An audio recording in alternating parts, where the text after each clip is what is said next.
ಮಾಧ್ಯಮಗಳ ಜೊತೆ ನಟ ಚೇತನ್ ಮಾತನಾಡಿ, ಚಿಕ್ಕೋಡಿ ಬಹಳ ಇತಿಹಾಸವಿರುವ ಊರು. ಆ ಚಿಕ್ಕೋಡಿಯಲ್ಲಿ ಬಾಬಾ ಸಾಹೇಬರು ಬದುಕಿದ್ದಾಗ ಇಲ್ಲಿ ಬಂದು ಒಂದು ಕೋರ್ಟ್ ಕೇಸ್ ಮುಂದುವರಿಸುತ್ತಾರೆ.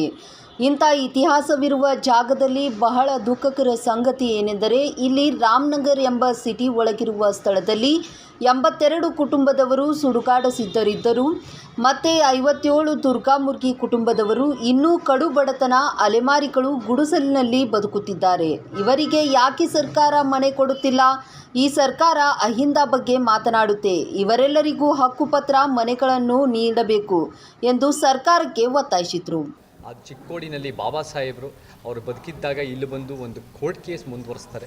ಆದರೆ ಇಂಥ ಇತಿಹಾಸ ಇರೋ ಜಾಗದಲ್ಲಿ, ಇಂಥ ಬೆಳೀತಿರೋ ಜಾಗದಲ್ಲಿ ಭಾಳ ದುಃಖಕರವಾದ ವಿಚಾರ ಏನಂದರೆ, ಇಲ್ಲಿ ರಾಮನಗರ ಅಂತ ಸಿಟಿ ಒಳಗೆ ಇರೋ ಜಾಗದಲ್ಲಿ 82 ಕುಟುಂಬದವರು ಸುಡುಗಾಡಿಸಿದ್ರು ಮತ್ತು 57 ಕುಟುಂಬದವರು ದುರ್ಗಾಮುರ್ಗಿ ಇವರೆಲ್ಲ ಇನ್ನೂ ಕಡು ಬಡತನದಲ್ಲಿ ಅಲೆಮಾರಿಗಳು ಗುಡಿಸಲು ಬದುಕ್ತಾ ಇದ್ದಾರೆ. ಇದನ್ನು ನಮ್ಮ ಸಾಂಸ್ಕೃತಿಕ ಪ್ರಪಂಚ ಎತ್ತಿಡಿಯೋದೇ ನಮ್ಮ ಅಲೆಮಾರಿ ಸಮುದಾಯಗಳು. ಆದರೆ ಈ ಸರ್ಕಾರಗಳು ಇಲ್ಲೂ ಕೂಡ ನಾನು ಮಾತಾಡೋಕೆ ನೋಡಿ, ಗಣೇಶ್ ಹುಕ್ಕೇರಿ ಅವ್ರ ಕಡೆಯವ್ರು ಮಾತಾಡ್ತಾ ಇವರು ಕಾಂಗ್ರೆಸ್ ರಾಜಕಾರಣಿ, ಇವ್ರು ಯಾಕೆ ಈ ಸಮುದಾಯಗಳನ್ನ ಅನ್ಟಚಬಲ್ ಆಗಿಲ್ಲದೆ ಇದ್ರು ಅನ್ಸಿಯಬಲ್ ಅನ್ನೋಬಲ್ ಅವ್ರನ್ನ ಕಾಣಿಸ್ತಾ ಇಲ್ಲ, ಅವ್ರಿಗೆ ನೋಡ್ತಾ ಇಲ್ಲ, ಇವಾಗ ಯಾಕೆ ಅವರಿಗೆ ಮನೆಗಳು ಕೊಡ್ತಾ ಇಲ್ಲ, ಯಾಕೆ ಇವ್ರಿಗೆ ಒಂದು ಹಕ್ಕುಪತ್ರ ಕೊಡ್ತಾ ಇಲ್ಲ, ಯಾಕೆ ಇವತ್ತಿನ ದಿನ ಈ ಸಮುದಾಯಗಳು, ಈ ಅಲೆಮಾರಿ ಸಮುದಾಯಗಳು 35-40 ವರ್ಷಗಳಿಂದ ಜೋಪಡಿಗಳಲ್ಲಿ ಬದುಕಿ, ಅವ್ರು ಗುಡಿಸಲು ಬದುಕಿ, ಒಂದು ಲೈಟ್ ಬಲ್ಬ್ ಇಲ್ಲ, ಒಂದು ನೀರಿಲ್ಲ, ಒಂದು ಬೇಸಿಕ್ ಫೆಸಿಲಿಟೀಸ್ ಇಲ್ಲ. ದೊಡ್ಡದಾಗಿ ಬೇರೆ ಅಹಿಂದದ ಬಗ್ಗೆ ಮಾತಾಡುತ್ತೆ ಈ ಸರ್ಕಾರ. ಅಹಿಂದ ಅಲ್ಪಸಂಖ್ಯಾತರು, ಹಿಂದುಳಿದ ದಲಿತರಲ್ಲೂ ಎಲ್ಲ ಕಡೆ ಅಲೆಮಾರಿಗಳಿದ್ದಾರೆ. ಆದರೆ ಅಲೆಮಾರಿಗಳಿಗೆ ಈ ಬಜೆಟ್ನಲ್ಲಿ ₹1 ಕೊಟ್ಟಿಲ್ಲ ಅಂತ ನಾನು ಕೇಳ್ಪಟ್ಟಿದ್ದೀನಿ. 1,000 ಕೋಟಿ ಕೊಡ್ತೀನಿ ಅಂತ ಹೇಳಿದ್ರು ₹1 ಕೊಟ್ಟಿಲ್ಲ. ಅಲೆಮಾರಿಗಳು ಕೊಡೋದು ಬಿಟ್ಟು ಹನುಮಾನ್ ಜನ್ಮಭೂಮಿ ಅಂಜನಾದ್ರಿ ಬೆಟ್ಟಕ್ಕೆ 100 ಕೋಟಿ ಕೊಡ್ತಾರಲ್ಲ ಈ ಸರ್ಕಾರ. ಏನು ಇವ್ರ ಪ್ರಯಾರಿಟಿ? ಮತ್ತು ಅಹಿಂದ ಅಂತ ಹೇಳೋ ಸರ್ಕಾರ, ಈ ಕಾಂಗ್ರೆಸ್ ಸರ್ಕಾರ 136 ಬಹುಮತದಲ್ಲಿ ಕೊಟ್ಟಿದ್ದಾರೆ ಜನ.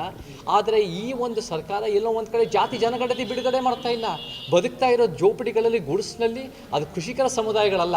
ಯಾರು ಬದುಕ್ತಾ ಇದ್ದಾರೆ ಅಂದರೆ ದಲಿತರು, ಆದಿವಾಸಿಗಳು, ಅಲೆಮಾರಿಗಳು ಜೋಪಡಿ ಗುಡಿಸಲಲ್ಲಿ ಕಡು ಬಡತನಲ್ಲಿ ಬದುಕ್ತಾ ಇದ್ದಾರೆ. ಆದರೆ ಜನಗಣತಿ ಬಿಡುಗಡೆ ಮಾಡದೆ ಎಲ್ಲೋ ಒಂದು ಕಡೆ ಕೃಷಿಕರ ಸಮುದಾಯಗಳು, ಲಿಂಗಾಯತ ಒಕ್ಕಲಿಗರ ಅವರ ಒಂದು ರೀತಿಯಲ್ಲಿ ಅವರ ಒಂದು ಬೇಡಿಕೆ ತಕ್ಕಂತೆ ಕುಣಿತಾ ಇರೋ ಸಿದ್ದರಾಮಯ್ಯನವರು ನಿಜವಾಗ್ಲೂ ಅಹಿಂದ ರಾಜಕಾರಣಿಗಳಲ್ಲ.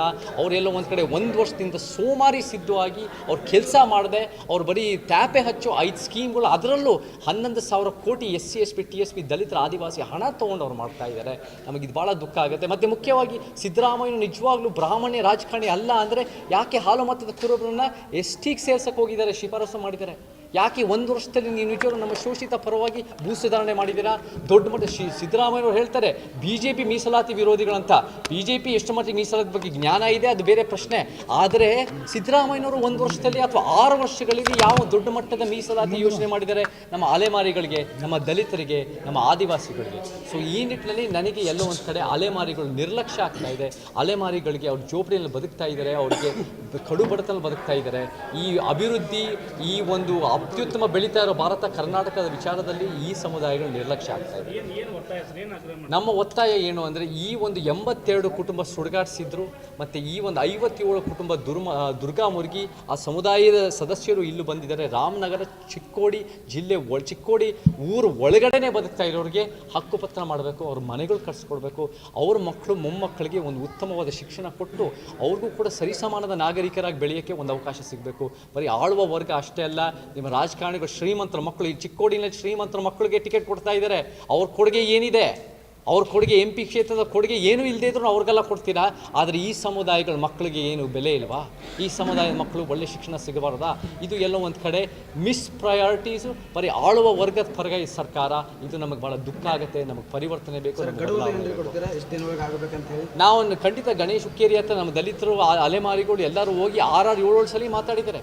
ಅವರೆಲ್ಲ ನಾನು ಇವಾಗ ಕಾಂಟ್ಯಾಕ್ಟ್ ಮಾಡಿದ್ದೀನಿ. ಅವ್ರು ಬೆಂಗಳೂರಿನಲ್ಲಿದ್ದರು, ಅವ್ರ ಫೋನು ಡಿಸ್ಕನೆಕ್ಟ್ ಆಗಿದೆ. ನಾನು ಕೂಡ ಅವ್ರನ್ನ ಭೇಟಿ ಮಾಡಿ, ನಿಮ್ಮ ಸರ್ಕಾರನೇ ಇದೆ, 136 ಸೀಟ್ ಕೊಟ್ಟಿದೆ ಈ ಕರ್ನಾಟಕ ಜನತೆ ಕೊಟ್ಟಾಗ 136 ಸೀಟ್ ಅಂದರೆ ಆ ಹಿಂದದ ಪರವಾಗಿ ಕೆಲಸ ಮಾಡೋಕ್ಕೆ ಕೊಟ್ಟಿದ್ದಾರೆ ಹೊರತು ನೀವು ಬರೀ ನಿಮ್ಮ ಟೈಮ್ ವೇಸ್ಟ್ ಮಾಡಿಕೊಂಡು ನೀವು ಬರೀ ಶ್ರೀಮಂತರ ಪರ ಬ್ಯಾಟ್ ಮಾಡಿಕೊಂಡು ಆಮೇಲೆ ಕೇಂದ್ರ ಸರ್ಕಾರ ಮುಂದೆ ಕೆಲಸಕ್ಕೆ ಬಾರದು ಹೋರಾಟ ಮಾಡ್ಕೊಂಡು ಇರೋದ್ರಿಂದ ನಮಗೆ ಸರಿ ಹೋಗಲ್ಲ.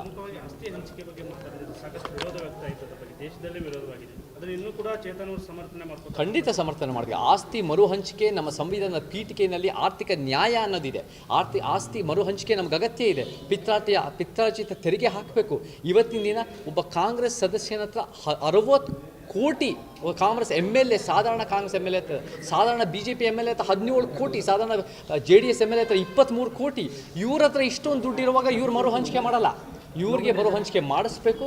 ಜನರಿಗೆ ಒಂದು ಭೂಮಿ ಮೇಲೆ, ಅವರ ಐಷಾರಾಮಿ ಗಾಡಿಗಳ ಮೇಲೆ, ಅವ್ರ ಪಿತ್ರಾರ್ಜಿತ ಆಸ್ತಿ ಮೇಲೆ ತೆರಿಗೆ ಹೆಚ್ಚು ಮಾಡಿ ಅದನ್ನು ನಮ್ಮ ಅಲೆಮಾರಿ ಸಮುದಾಯಗಳು, ನಮ್ಮ ದಲಿತ ಸಮುದಾಯಗಳು, ನಮ್ಮ ಆದಿವಾಸಿ ಸಮುದಾಯಗಳು ಯಾರ್ಯಾರು ಕಡುಬಡತನದಲ್ಲಿ ಬದುಕ್ತಾ ಇದ್ದಾರೆ ಅವರಿಗೆ ಮರು ಹಂಚಿಕೆ ಮಾಡಲೇಬೇಕು.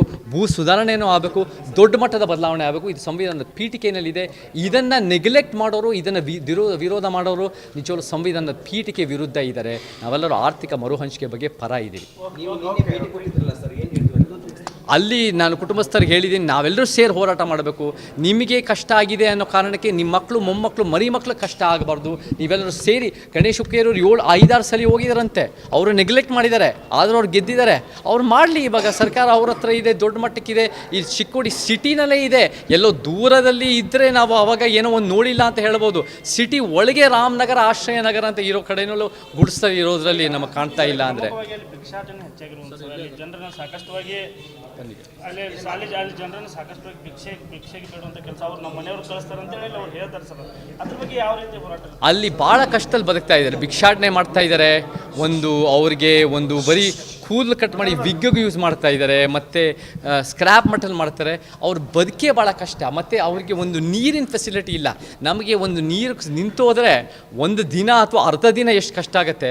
ಅವರು 25-30-40 ವರ್ಷ ಅವ್ರು ನೀರಿಲ್ಲದೆ ಬದುಕ್ತಾರೆ, ಕರೆಂಟ್ ಇಲ್ಲದೆ ಬದುಕ್ತಾರೆ, ಸೋಲಾರ್ ಪವರ್ ಯೂಸ್ ಮಾಡ್ತಾರೆ. ಆ ಜೋಪಡಿಗಳೆಲ್ಲ ಅಷ್ಟು ಕಷ್ಟ ಇದ್ದರೂ ಕೂಡ ಈ ಸರ್ಕಾರ, ಈ ಆಳುವ ಸರ್ಕಾರಕ್ಕೆ ನೆಗ್ಲೆಕ್ಟ್ ಇದೆಯಲ್ಲ.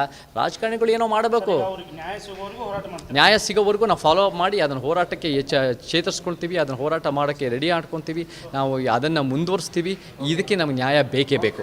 ಆಮೇಲೆ ಇವರು ಕೂಡ ನಮ್ಮ ಕೃಷ್ಣ ಅವರು ಅಲ್ಲಿರೋ ಒಂದು ಸದಸ್ಯರು, ಸುಡುಗಾಡಿಸಿದ್ರು ಸದಸ್ಯರು. ಅವರು ಅಲ್ಲಿ ನಮಗೆ 82 ಕುಟುಂಬ ಸುಡುಗಾಡಿಸಿದ್ರು. ಮತ್ತು 57 ಕುಟುಂಬ ದುರ್ಗಾ ಮುರುಗಿ ಜೋಪಡಿಯಲ್ಲಿ ಬದುಕ್ತಾ ಇದ್ದಾರೆ. ಅವರೆಲ್ಲರಿಗೂ ಹಕ್ಕುಪತ್ರ, ಮನೆಗಳು ಸಿಗಬೇಕು. ಇನ್ನಷ್ಟು ಹೆಚ್ಚಿನ ಸುದ್ದಿಗಾಗಿ ನಮ್ಮ News 11 ಕರ್ನಾಟಕ ಚಾನೆಲ್ಗೆ ಲೈಕ್ ಮಾಡಿ, ಶೇರ್ ಮಾಡಿ, ಸಬ್ಸ್ಕ್ರೈಬ್ ಮಾಡಿ.